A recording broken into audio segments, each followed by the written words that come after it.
कि न पूछो कि मेरी मंजिल कहाँ है, न पूछो कि मेरी मंजिल कहाँ है, अभी तो सफ़र का इरादा किया है, न हारूंगा हौसला उम्र भर, मैंने किसी और से नहीं ये खुद से वादा किया है। जो बाबा साहब का तस्वीर था, संविधान था, वो जगह को पूरा गौमूत्र से धुलाया गया। बिना कोई सूचना दिए उन्हें पद से हटा दिया जाता है। तो बहुत सारे लोगों को लगा कि अरे ये तो वंचित दलित समाज से आती हैं, ये तो ये संवैधानिक राइट है अपना बात रखने का, धरना देने का और सरकार तक ज्ञापन देने का। साथियों, मैं रजनीश भारती, आप देखना शुरू कर दिए महानायक टीवी न्यूज। साथियों, अभी हमारे साथ में सोशल एक्टिविस्ट अमित मेहरा जी हमारे साथ में जुड़े हुए हैं। इनसे हम बात करते हैं कि जिस प्रकार से डॉक्टर रितु सिंह के साथ में दिल्ली विश्वविद्यालय में हो रहा है, इस मुद्दे पर हम सर से बात विचार करेंगे। तो सर, स्वागत है आपका। स्वागत है आपका भी। महानायक टीवी आपके जो न्यूज़ चैनल है, इसमें आपके जितने भी दर्शक हैं, इन सभी को मेरा क्रांतिकारी जय भीम। जिस प्रकार से डॉक्टर रितु सिंह के साथ में जिस प्रकार से हो रहा है, आज वो 135 दिन से वो धरना पर बैठी हुई थी, लेकिन एकाएक दिल्ली पुलिस वहाँ पर पहुँचती है और उनके धरना को तहस नहस कर देती है। डॉक्टर अम्बेडकर साहब को जो फोटो था, फोटो को इधर उधर फाड़ दिया गया। संविधान था उनका, कुछ पर्सनल वहाँ पर सामान था, उनका डॉक्यूमेंट था, वो सारे चीज़ को तहस नहस कर दिया, उनको हिरासत में ले लिया। आज लगातार दिल्ली पुलिस उनको परेशान कर रही है, क्या कहिएगा? देखिए, ये सदियों से होते आया है इस समाज को, और ये जो समाज है प्रताड़ना बहुत झेला है, और सदियों से जो व्यक्ति किसी को हरा नहीं सकता डायरेक्टली, उस व्यक्ति को दबाने के लिए षड्यंत्र रचा जाता है और सरकारी मशीनरिंग को दुरुपयोग करके अपने समाज के लोगों को दबाया जाता है। और ये आम बातें हैं और हर जगह हो रहा है। हर जगह एक ही चीज़ आपको देखने को मिलेगा, जो लोग डायरेक्ट आपको नहीं दबा पाएंगे, जो लोग डायरेक्ट आपको जवाब देने के लिए कैपेबल नहीं हैं, जो लोगों को सारा सिस्टम से वो बुरी तरह से फंस जाते हैं, लेकिन उसका मानसिकता गंदा है, वो आपको दबाना चाहता है, तो सरकारी मशीनरिंग का दुरुपयोग करेगा। और सरकारी मशीनरिंग का दुरुपयोग मतलब तो समझ रहे हैं, ये सत्ता में बैठे लोगों के इशारा के बगैर ये होता नहीं है। और जो वहाँ दिल्ली में जो हो रहा है, ये आम बात है। आप पीछे आपको एक घटना याद दिलाते हैं। आप संदीप वाल्मीकि को जानते होंगे, जो इससे पहले वाले सरकार में वो मंत्री थे। उनके ऊपर फर्जी वीडियो का आरोप लगाकर और वीडियो को मेन मीडिया में चलाकर और ज़बरदस्ती उन पर आरोप लगाया गया कि नहीं ये आप ही हैं इस वीडियो में, और उसके बाद उनसे मंत्रालय छीन लिया जाता है। बाद में वो खुद संदीप वाल्मीकि वो मंत्रालय से इस्तीफा दे देते हैं। तो इस तरह से प्रताड़ना ये दलित समाज लगातार झेला है। इस तरह से एक घटना घटा हाल ही में, जो वर्तमान में जो मंत्रालय है, ये वर्तमान मंत्रालय को आप जान रहे हैं, जो उसमें ये घटना घटा, जो हमारे वर्तमान में जो मंत्री थे राजेंद्र पाल गौतम जी, उनके साथ सेम संदीप वाल्मीकि की तरह घटना घटा। वो भी मंत्री थे और उनको भी बाबा साहब की 22 प्रतिज्ञा वो क्या पढ़ दिए, उनको वो आरोप लगा कर उनसे मंत्रालय ले लिया गया। लास्ट में वो भी अपने पद से इस्तीफा दे दिए। तो अपने समाज और भी आपको एक घटना याद दिलाते हैं। आपको याद होगा, बाबू जगजीवन बाबू के साथ भी सेम ऐसे ही घटना घटा था। सेम बाबू जगजीवन बाबू के नाम पर चुनाव लड़ा गया, प्रधानमंत्री के चेहरा। जो अभी वर्तमान हालात है, जो खड़गे साहब के नाम पर चुनाव लड़ने का जो षड्यंत्र चल रहा है, सेम इसी तरह से एक षड्यंत्र एक बार और हुआ था, जो बाबू जगजीवन बाबू के नाम पर सामने लाया गया और उनके नाम पर पूरे देश में चुनाव हुआ और कांग्रेस पूर्ण बहुमत से आई।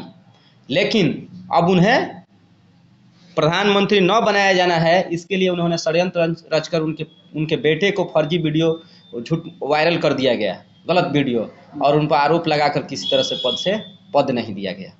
तो ये लगातार होते आया है। बाबा साहब डॉक्टर अम्बेडकर के साथ सेम वैसे ही हुआ, और अभी भी आपके साथ भी होता है, मेरे साथ भी होता है। और सेम रितु सिंह के साथ जो घटना घटा है, तो रितु सिंह को पहले निकाला गया प्रोफेसर पद से।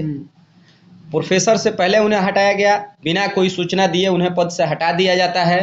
तो बहुत सारे लोगों को लगा कि अरे ये तो वंचित दलित समाज से आती हैं, बहुत लोगों ने उनका आवाज़ नहीं बने। शायद उनका आवाज़ समय रहते लोग आवाज़ उनका बनता तो ये घटना फिर आगे इस तरह से नहीं घटता। सेम अगला घटना घटा, वो भी समाज से आने वाले डॉक्टर लक्ष्मण यादव के साथ सेम घटना घटा, सेम ये घटना दोहराया गया। तो आज मान लीजिए मेरी बारी है, कल आपकी बारी है, इसको कौन टाल सकता है? ये सच्चाई है, इस देश की हकीकत है। आज जिस तरह से रितु सिंह धरने पर बैठी थी अपने अधिकार को लेकर, अधिकार तो मिला नहीं, लेकिन उनके बैठने से भी वहाँ के मनुवादी लोगों को दिक्कत हो गया।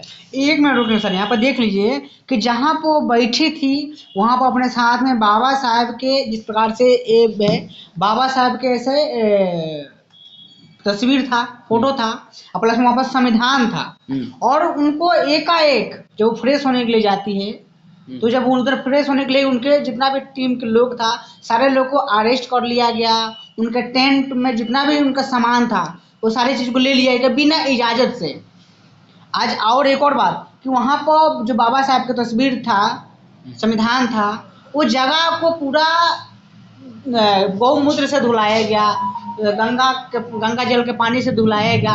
उसके बाद वहाँ पर क्या किया जाएगा कि श्री राम का वहाँ पर फोटो लगाया गया।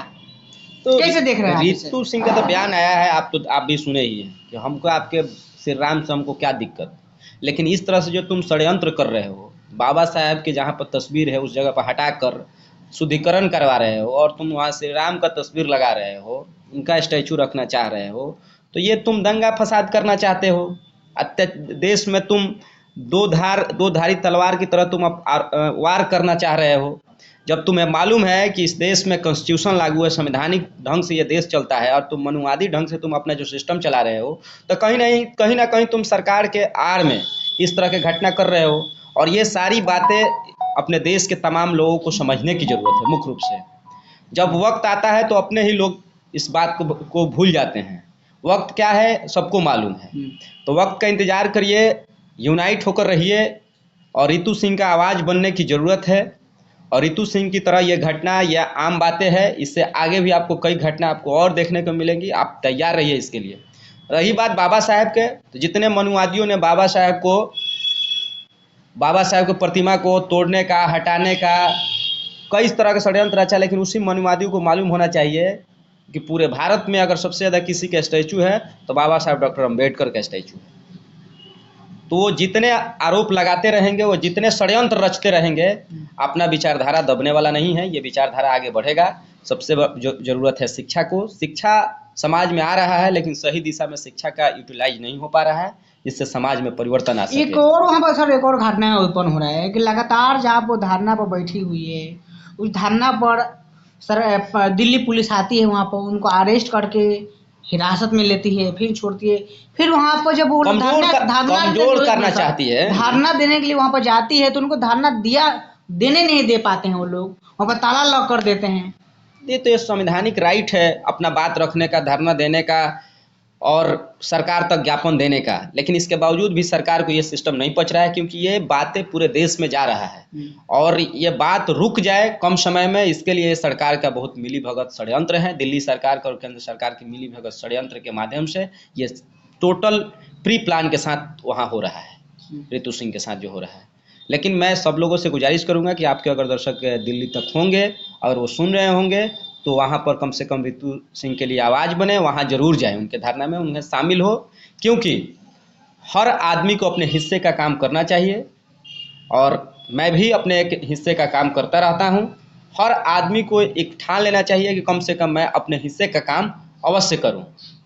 यानी मतलब जिस प्रकार से दलित वंचित समाज के लोग जहाँ भी है उनको प्रताड़ित किया जा रहा है, और शिक्षा के क्षेत्र में आज बाबा साहब को प्रतिमा को वहाँ पर से हटाया गया, हुआ रंग का वहाँ पर प्रचार हो रहा है, श्री राम को वहाँ पर मतलब उसको बैठाया गया, तभी शिक्षा को रंग से उसको रंगना चाहते हैं।